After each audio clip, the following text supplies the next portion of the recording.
মাধ্যমিকের রেজাল্ট কবে বার হবে? সেমিস্টার সিস্টেম কি তাহলে সত্যিই উঠে যাচ্ছে? এইচএস এর রেজাল্টের কি খবর? এই তিনটে প্রশ্নের উত্তর নিয়ে মূলত আজকের ভিডিও। নমস্কার বন্ধুরা, তোমাদের এসজি স্টাডি সেন্টার একটা নতুন ভিডিওতে স্বাগত জানাচ্ছি। তো তোমরা টাইটেল আর থাম্বনেল দেখে বুঝতে পেরেছো আজকে আমরা মাধ্যমিক এবং উচ্চ মাধ্যমিকের রেজাল্ট এবং আমাদের সেমিস্টার সিস্টেম নিয়ে কিন্তু একটা আপডেট আছে, সেটা নিয়ে কথা বলবো। দেখো, প্রথমেই তোমাদের যদি আমি মাধ্যমিকের রেজাল্টের ব্যাপারে কথা বলি, তোমরা জানো ফেব্রুয়ারি মাসে তোমাদের এক্সাম হয়ে গিয়েছে এবং রেজাল্ট যেটা বার হয় সেটা কিন্তু 50-60 দিনের পরে বা 50-60 দিনের ভিতরে কিন্তু তোমাদের রেজাল্ট চলে আসে। দেখো, এবারে কিন্তু তোমাদের সেরকমই রেজাল্টের আপডেট আছে। এপ্রিল মাসে কিন্তু তোমাদের রেজাল্ট আউট হবে না, যদিও বা অন্য সময় হতো। ভোট আছে এবারে, ভোটের টাইমে কিন্তু রেজাল্ট কখনোই বার হয় না।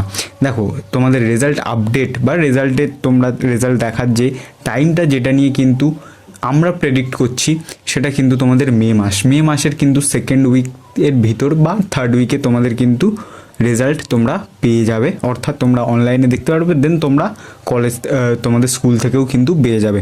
এবার দেখো, তোমাদের এই রেজাল্ট নিয়েও কিন্তু একটা আপডেট আছে, মানে একটা সংশয় দেখা দিচ্ছে। যদি না মে মাসে হয় তাহলে কিন্তু তার পরের মাসে। দেখো, এবার তোমাদের আমি বলি যে ন্যাচারালি কিন্তু তোমাদের মে মাসেই রেজাল্ট হয়। এবারেও তোমাদের সেম হবে, হতে পারে 1-2 সপ্তাহ আগে বা 1-2 সপ্তাহ পিছিয়ে, এরকমভাবেই কিন্তু তোমাদের মাধ্যমিকের রেজাল্ট তোমরা পেয়ে যাবে। এবার মাধ্যমিকের রেজাল্ট দিলে দেখো, এই 3-4টে ওয়েবসাইটে তোমাদের আমি ছবি দিয়ে দিচ্ছি। এখান থেকে তোমরা অনলাইনে নর্মালি তোমাদের যে রোল নাম্বার এবং যে তোমাদের রেজিস্ট্রেশন নাম্বার আছে সেটা দিয়ে তোমরা দেখতে পেয়ে যাবে। চলো, এবারে যে সেকেন্ড আপডেট আছে সেটা হলো তোমাদের উচ্চ মাধ্যমিকের রেজাল্ট। দেখো, উচ্চ মাধ্যমিকের রেজাল্টও কিন্তু তোমাদের মে মাসেই বার হওয়ার একটা চান্স আছে। এপ্রিলে কিন্তু বার হওয়ার কোনো রকম চান্স আমি তো দেখতে পাচ্ছি না। অনেকেই বলছে এপ্রিলে হয়তো বার হতে পারে। দেখো, এপ্রিলে বার হবে এরকম কোনো আপডেট নেই। হলে কিন্তু শেষ উইকে ভোট আছে, তো ভোটের সময় কিন্তু কোনো কিছু সরকারি রেজাল্ট বা কোনো কিছুই কিন্তু বার হয় না, যেটা আমরা জানি।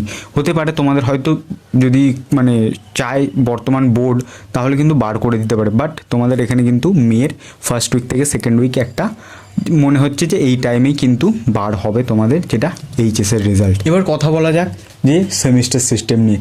দেখবে অনেক কিছু কিন্তু সোশ্যাল মিডিয়ায় চলছে যে সেমিস্টার সিস্টেম উঠে যেতে পারে, এরকম কিন্তু কিছু নোটিশ তোমরা দেখতে পাবে যে ঘোরাঘুরি করছে।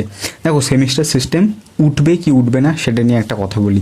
যখনই কিন্তু সরকার কোনো নতুন সিস্টেম নিয়ে আসে, এই যে তোমাদের সিস্টেমটা নিয়ে এসেছে, এটা কিন্তু প্রায় 10 বছর থেকে 9 বছর পর কিন্তু একটা নতুন সিস্টেম নিয়ে এসেছে।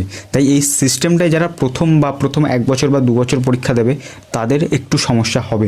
দেখো, যারা ফার্স্ট টাইম পরীক্ষা দেয় তাদেরই মেন সমস্যাটা হয়, এবং তারপর থেকে কিন্তু যারা এক্সাম দিতে থাকে তাদের কিন্তু এটা ইউজড হয়ে যায়। তো সেরকম কিন্তু এবারেও হয়েছে। যারা প্রথমবার পরীক্ষা দিয়েছে তারা অনেক কিছু ফেস করেছে। হ্যাঁ, যারা 2-3 মাসের ভিতর সিলেবাস শেষ করেছে, বই পায়নি, সিলেবাস বুঝতে পারেনি, বারবার চেঞ্জ হয়েছে, নাম্বার ডিভিশন চেঞ্জ হয়েছে, তো এরকম একটা তারা সমস্যায় ভুগেছে। কিন্তু এবার যারা পরীক্ষা দেবে তাদের কিন্তু সেই সমস্যাগুলো হবে না, কারণ তারা আগে থেকে জেনে যাবে যে কী কী নাম্বার ডিভিশন হতে চলেছে, কী কী সিলেবাস হতে চলেছে এবং কেমন কী টাইমে এক্সাম হয়। তোমরা কিন্তু মোটামুটি সেমিস্টার সিস্টেমে কিন্তু তোমরা মেরে কেটে খুব বেশি হলে 5 মাস তোমরা পড়ার একটা সেমিস্টারে তোমরা চান্স পাও।